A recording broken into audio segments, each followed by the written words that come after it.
मैं कोलकाता केस में एक ट्रेनी डॉक्टर हूँ और आज मैं आपको अपनी पूरी जीवन कथा बता रही हूँ।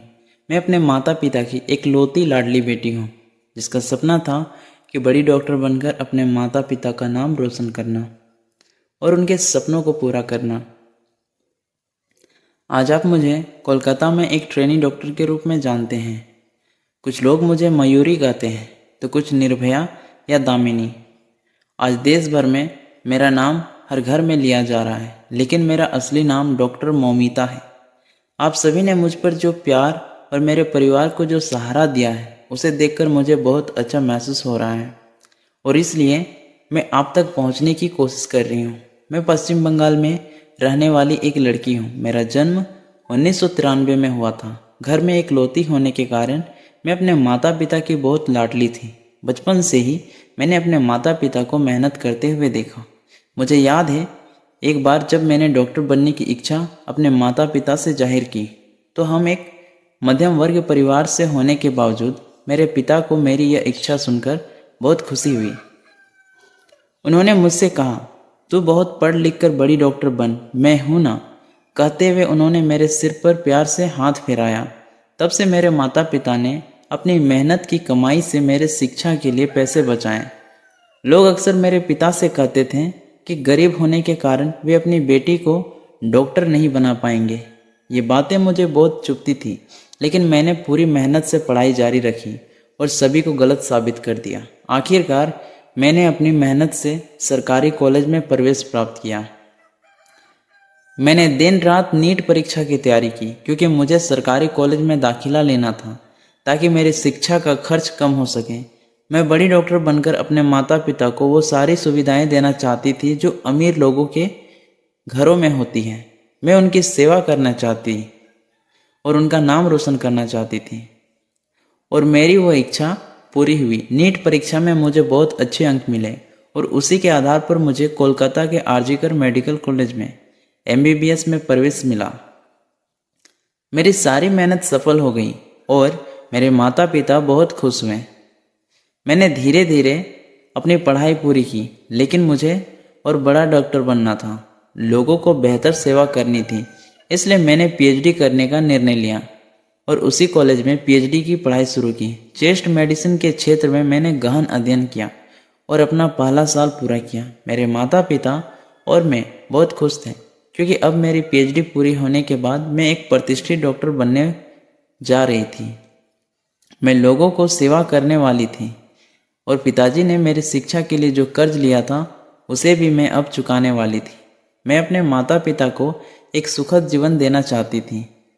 हमने किन कठिन परिस्थितियों में जीवन व्यतीत किया था इसे मैं कभी नहीं भूली। मुझे याद है कि मेरे माता पिता खुद भूखे रहते थे, लेकिन मेरे लिए कुछ बनाकर रखते थे ताकि मैं भूखी ना सोऊं। मैंने भी उन्हें देखकर पैसे बचाने का तरीका सीखा। कई चीज़ें मुझे पसंद थी, लेकिन मैंने उन्हें कभी नहीं मांगा। इसलिए मेरे माता पिता हमेशा कहते थे कि मैं बहुत समझदार हो गई हूँ और वे मुझे अपने बेटी की तरह मानते थे। अब पढ़ाई के साथ साथ मैंने आरजीकर अस्पताल में ट्रेनी डॉक्टर के रूप में नौकरी भी शुरू कर दी थी। 2024 का साल शुरू हो गया। मुझे गणपति और दुर्गा पूजा बहुत पसंद थी। अब तो मैं डॉक्टर भी बन गई थी, इसलिए मैंने अपने माता पिता से कहा, इस साल हम गणपति और दुर्गा पूजा धूमधाम से मनाएंगे। अब हमारे पास पैसे भी हैं। आपकी बेटी एक प्रतिष्ठित डॉक्टर बनने वाली है। मेरी ये बातें सुनकर मेरे माता पिता बहुत खुश हुए। उन्होंने कहा, इस साल हम जरूर दुर्गा पूजा मनाएंगे। अब तो मेरे माता पिता मेरे शादी के बारे में भी सोचने लगे थे। तब मैंने पिताजी से साफ साफ कहा, मेरी शादी की चिंता आप मत करो। शादी के लिए इतने सारे पैसे कहाँ से लाएंगे पिताजी, इसीलिए इसे आप मुझ पर छोड़ दो। अब मैं बड़ी डॉक्टर बनने वाली हूँ, मेरी चिंता मत करो। हमारे अच्छे दिन आने वाले हैं और फिर जब मुझे सही जीवन साथी मिलेगा तब मैं शादी करूँगी। मेरे माता पिता की आंखों में हमेशा खुशी के आंसू आ जाते थे जब भी मैं ऐसा बोलती थी। उन्हें खुश देखकर मेरा मन भी आनंद से भर जाता था। मैंने बचपन से अपनी माँ को हमेशा पैसे बचाते हुए देखा था, लेकिन मेरे लिए वह कभी भी खर्च करने से पीछे नहीं हटती थी। मेरी पसंद नापसंद उन्हें बखूबी पता होती थी। मुझे बड़ा करने के लिए उन्होंने बहुत त्याग किए थे, अपनी इच्छाओं को दबा दिया था। इसलिए अब मेरी बारी थी उनके लिए कुछ करने की, इसलिए मैंने अपने पहले वेतन से माँ के लिए सोने की चूड़ियाँ बनवाई। वे चूड़ियाँ देखकर माँ बहुत खुश हुई और उन्होंने मुझे खुशी से गले लगा लिया। सब कुछ ठीक चल रहा था। पिछले 6 महीनों से मुझे नाइट शिफ्ट भी मिलने लगी थी। कभी हफ्ते में एक बार नाइट ड्यूटी होती थी, तो कभी कभी हफ्ते में 24 से 36 घंटे भी काम करना पड़ता था। इसका कारण मैं आपको आगे कहानी में बताऊंगी। 2024 का अगस्त महीना मेरे लिए इतना घातक साबित होगा, ये मैंने सपने में भी नहीं सोचा था। मेरे पिताजी सिलाई का काम करते हैं। वे 63 साल के हैं, लेकिन उन्होंने अब तक काम नहीं छोड़ा। एक बार वे बीपी की दवाई लेना भूल सकते हैं, लेकिन काम करना नहीं भूलते हैं। हमेशा मुझे उन्हें समय पर दवाइयाँ लेने के लिए कहना पड़ता है। हंसते हुए वे कहते हैं, हाँ बेटी लेता हूँ। माँ भी हमेशा कहती थी, तुम्हारी बेटी नहीं बेटा है। मैं वैसे भी बहुत प्यारी थी, मेरे नाम में ही प्यार छिपा था। जब मैं कॉलेज जाती या ड्यूटी पर होती तो अक्सर कानों में कुछ गलत कामों के बारे में सुनने को मिलता। हमारे सीनियर डॉक्टर भी इस पर कभी कभी फुसफुसाते थे, लेकिन मैंने खुद को इन सब चीज़ों से हमेशा दूर रखा।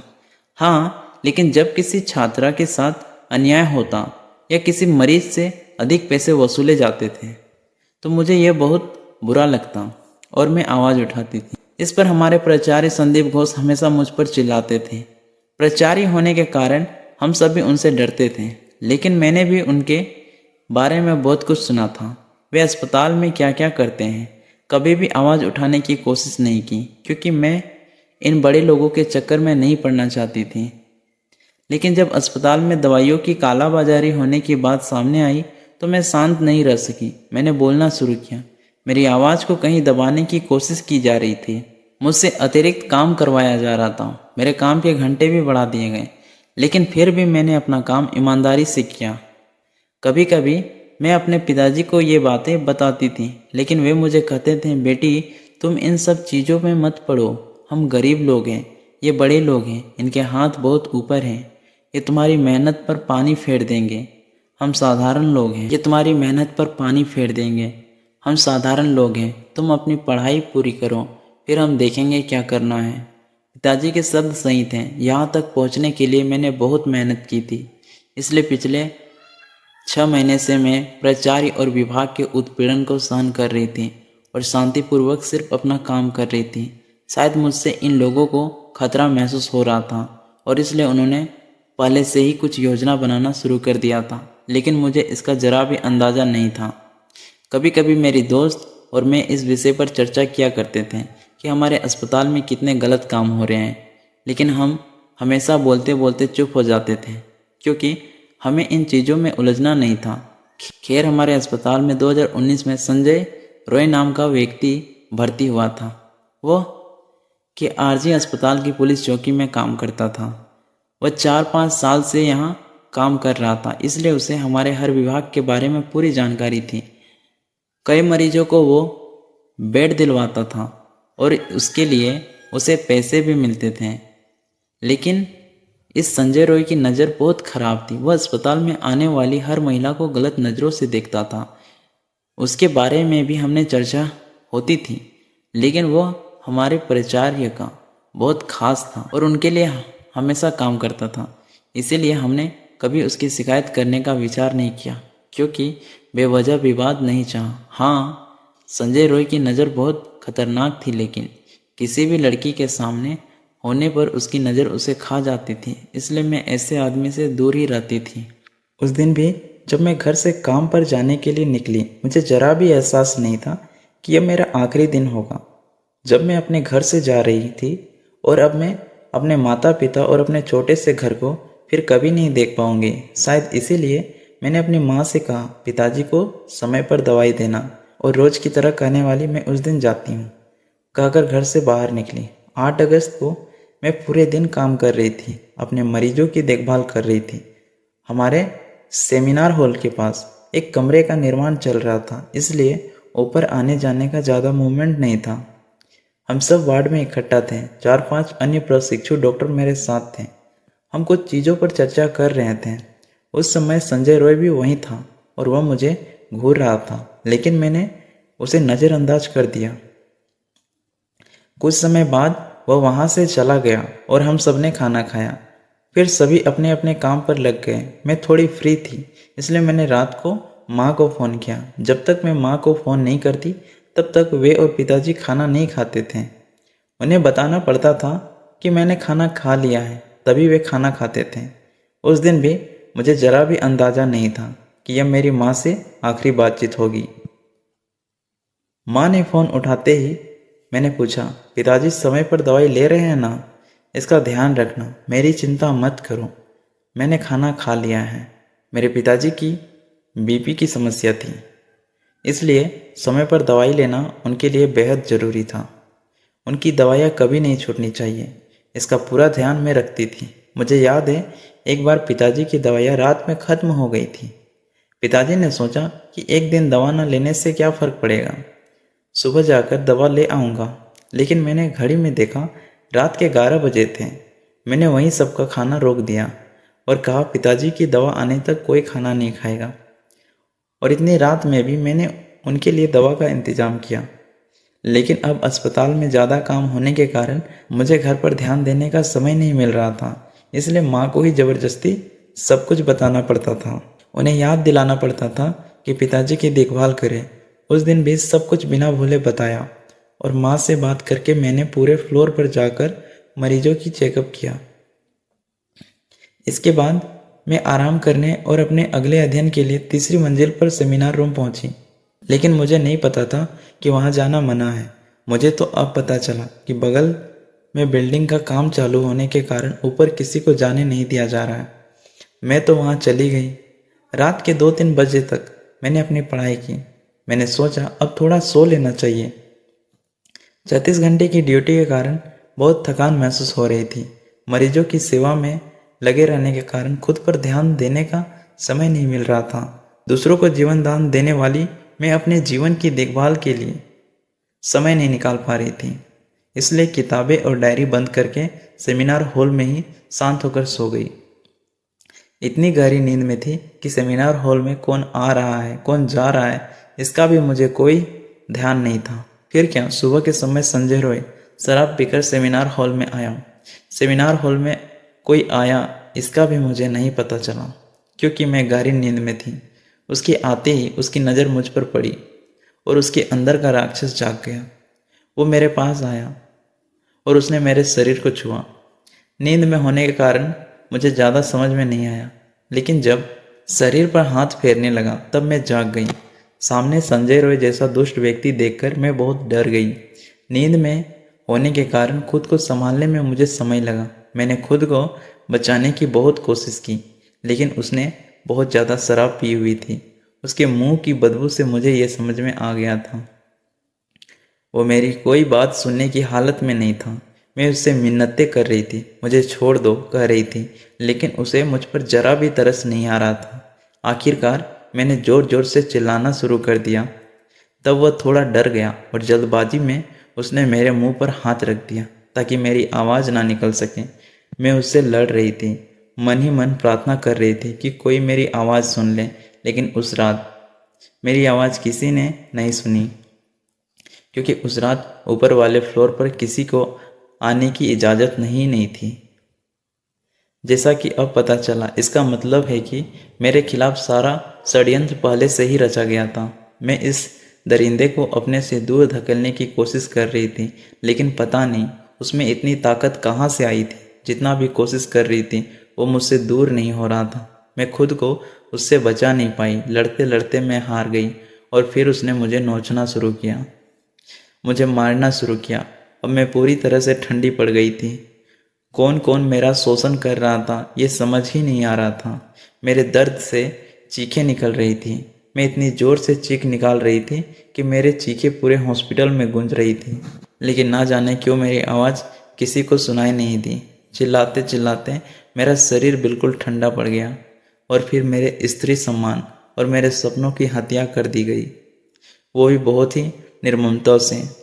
आखिरकार मेरी जान चली गई, लेकिन मेरे शरीर पर शोषण की निशानियां रह गई। मेरा चश्मा टूट गया, उसकी किरचें मेरे खून से सने हुए आंखों में घुस गई थी।